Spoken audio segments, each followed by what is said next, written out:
typy učiteľov v škole.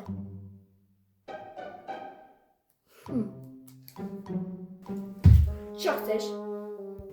Nechápem tomuto príkladu. Ukáž? To by urobiť každý sám. Urob si to. Dobrý deň, žiaci. Kto má dnes projekt? Ja som ho mala mať, ale som zabudla. Čo si to povedala? Pani učiteľka, môžem ísť na vecko?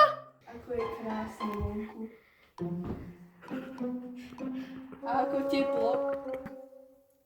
Pán učiteľ, môžem sa napiť? Štívko, čau! No ja som ťa tak dlho nevidel. Idem s tebou na pivko. Pani učiteľka, čo som dostal z toho testu? Počkaj, pozriem sa. No, dostal si 4, ale ja ti dám 1.